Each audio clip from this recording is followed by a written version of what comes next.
الحمد لله رب العالمين، الصلاة والسلام على أشرف المرسلين وعلى آله وصحبه أجمعين. أما بعد، قال الله تعالى في محكم التنزيل: فأعوذ بالله من الشيطان الرجيم، بسم الله الرحمن الرحيم. ادفع بالتي هي أحسن السيئة.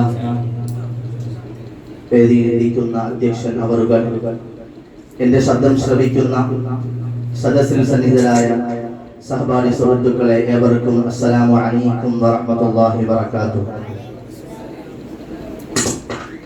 വർഗീയതയും അസഹിഷ്ണുതയും ഏറെ ചർച്ച ചെയ്യപ്പെടുന്ന ഇന്ത്യൻ സാഹചര്യത്തിൽ വർദ്ധിക്കുന്ന അസഹിഷ്ണുതയും ഇന്ത്യൻ ന്യൂനപക്ഷത്തിന്റെ ഭാവി എന്ന വിഷയം ആസ്പദമാക്കി അല്പം നിങ്ങളുമായി സംസാരിക്കാൻ ഞാൻ ഉദ്ദേശിക്കുന്നു. ഇതിന് തുണയേകിയ പ്രപഞ്ചനാഥനെ നാം സ്തുതിക്കുന്നു. അൽഹംദുലില്ലാഹ്. പ്രിയമുള്ളവർ,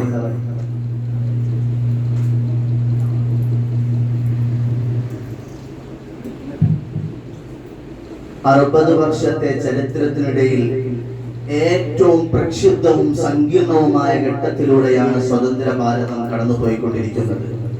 കഴിഞ്ഞ നൂറ്റാണ്ടിൽ മതേതരത്വത്തിനും ജനാധിപത്യത്തിനും ലോക രാഷ്ട്രങ്ങൾക്കും മാതൃകയായിരുന്ന ഇന്ത്യ രാജ്യം ഭരണഘടനയുടെ ആത്മാവായ മതേതരത്വം പോലും വെല്ലുവിളിക്കപ്പെട്ടുകൊണ്ടിരിക്കുന്ന ഒരു സാഹചര്യത്തിൽ എത്തിപ്പെട്ടിരിക്കുന്നു. സിഖ് കൂട്ടക്കൊലയും ഗുജറാത്ത് കലാപവും ബാബരി ദംശനവും ഈ രാജ്യത്തിന്റെ ഭൂതകാലത്തെ കത്ത ഓർമ്മകളാണെങ്കിൽ, വർഗീയതയും അസഹിഷ്ണുതയും നാടുവാഴുന്ന ഈ രാജ്യത്ത് ഇരുണ്ട ഭാവിയിലേക്കാണ് നാം മുന്നേറിക്കൊണ്ടിരിക്കുന്നത്. വർഗീയതയും പരസ്പര വിദ്വേഷവും രാജ്യത്തിന്റെ നാനാഭാഗത്തും ശക്തിപ്പെട്ടു വരികയും ന്യൂനപക്ഷങ്ങൾ കടുത്ത സംഘർഷാവസ്ഥയിലേക്ക് എടുത്തെറിയപ്പെടുകയും ചെയ്യുന്ന സാഹചര്യത്തിൽ പരിഹാരങ്ങളെ കുറിച്ച് കൂലങ്കഷമായി ആലോചിച്ച് നടപ്പിൽ വരുത്തുന്ന സമയം അതിക്രമിച്ചിരിക്കുന്നു. പ്രിയമുള്ളവരെ, മനസാക്ഷിയെ പിടിച്ചടക്കുന്ന വാർത്തകളുമായിട്ടാണ് ഓരോ ദിവസവും നാം കടന്നുപോയിക്കൊണ്ടിരിക്കുന്നത്.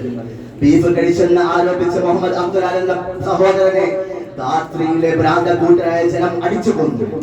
ഹൈന്ദവ ഫാഷിസം ചോദ്യം ചെയ്തതിന്റെ പേരിൽ വൻകന്നഡ യൂണിവേഴ്സിറ്റി വൈസ് ചാൻസലർ കൽബുർഗിയെ സഭസുതിയിൽ വെച്ച് വർഗീയവാദികൾ വെടിവെച്ചു കൊന്നു. ഭരണകൂട ഭീകരതയ്ക്കെതിരെ വിരൽ ചൂണ്ടിയതിന്റെ പേരിൽ സുരേന്ദ്രകുമാർ കുൽക്കർണി എന്ന പ്രശസ്ത ചിന്താകനെ വർഗീയവാദികൾ കരിയോളിൽ കൊണ്ട് അഭിഷേകം ചെയ്തു. അപകടകരമായ സ്ഥിതിവിശേഷത്തിലൂടെയാണ് രാജ്യം നീങ്ങിക്കൊണ്ടിരിക്കുന്നത്. വർഷങ്ങൾക്ക് മുമ്പ് ഗുജറാത്തിലെ ആയിരക്കണക്കിന് മുസ്ലിങ്ങളെ വർഗീയ കോമാരങ്ങൾക്ക് വിട്ടുകൊടുത്ത് കയ്യം കെട്ടി നിന്ന വ്യക്തി ഈ രാജ്യത്തിന്റെ ഏറ്റവും സുപ്രധാന പദവിയിൽ ഇരിക്കുമ്പോൾ വരും നാളുകളിൽ കൂടുതൽ ഭീകരമായ വാർത്തകൾ കേൾക്കേണ്ടി വരുമോ എന്ന് നാം ആശങ്കപ്പെട്ടു പോവുകയാണ്.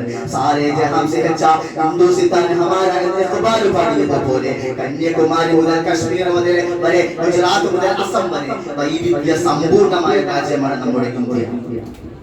നിസ്കാരത്തഴമുള്ള മുസ്ലിമും ഒത്തുതൊടുന്ന ഹിന്ദുവും കുരിശു വരയ്ക്കുന്ന ക്രിസ്ത്യാനിയും തോളോട് തോട് ചേർന്ന് ജീവിക്കുന്ന ഒരു രാജ്യത്ത് ആ രാജ്യത്തിന്റെ വിളവെടുപ്പ് നടത്തുന്നവരെ നാം തിരിച്ചറിഞ്ഞേ മതിയാകും. രാജ്യത്തിന്റെ നാനാഭാഗത്തും ന്യൂനപക്ഷങ്ങൾ ആക്രമിക്കപ്പെടുന്നു. മേക്ക് ഇൻ ഇന്ത്യയും മൻ കി ബാത്തും പറഞ്ഞ ഫാഷിസം നമ്മുടെ അടുക്കളയിൽ വരയ്ക്കപ്പെടുന്നു. ഭരണകൂട ഭീകരതയ്ക്കെതിരെ ശബ്ദങ്ങൾ ഒറ്റ രാത്രി കൊണ്ട് നിശബ്ദമാക്കപ്പെടുന്നു. ഈ രാജ്യത്തിന്റെ മഹത്തായ പാരമ്പര്യത്തെയും പൈതൃകത്തെയും കാണിപ്പൂശി വിദ്യാഭ്യാസ സമ്പ്രദായങ്ങളെ ഹിന്ദുത്വം വൽക്കരിക്കാനുള്ള ശ്രമങ്ങൾ അങ്ങ് അണിയറയിൽ പ്രകൃതിയായി നടന്നുകൊണ്ടിരിക്കുന്നു.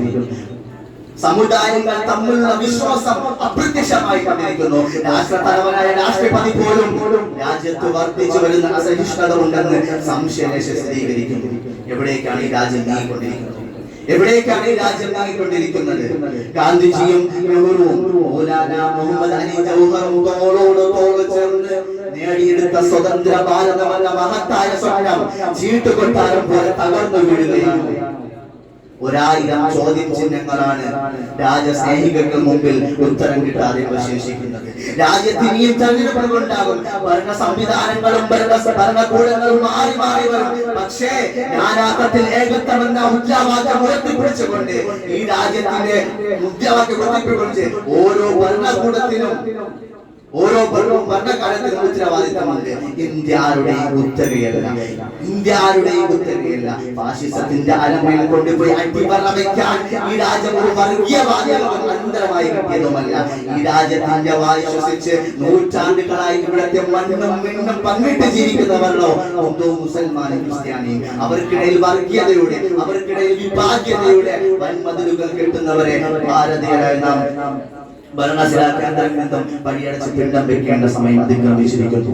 പ്രക്ഷോഭിപ്പിച്ച് പൊതുരെടുക്കാൻ കടന്ന് പരിശ്രമിക്കുന്ന ഈ സാഹചര്യത്തിൽ ഇന്ത്യൻ മുസ്ലിങ്ങൾ ഏറെ കരുതലോടെ നീങ്ങുന്നുണ്ട്. ഒന്നാക്കി കാണിച്ച് പേടിപ്പിച്ചാൽ കാലു പോകുന്ന വിശ്വാസമല്ലാന്നും അന്യമതസ്ഥന്റെ പതനം കണ്ട് ആഘോഷിക്കുന്നവരല്ല മുസൽമാനെന്നും പ്രവർത്തനത്തിലൂടെ തെളിയിക്കാൻ സാധിക്കണം.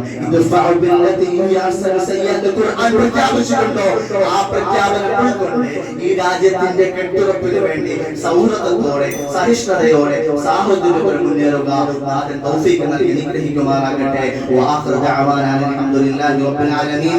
അസ്സലാമു അലൈക്കും വറഹ്മത്തുള്ളാഹി വബറകാതുഹു.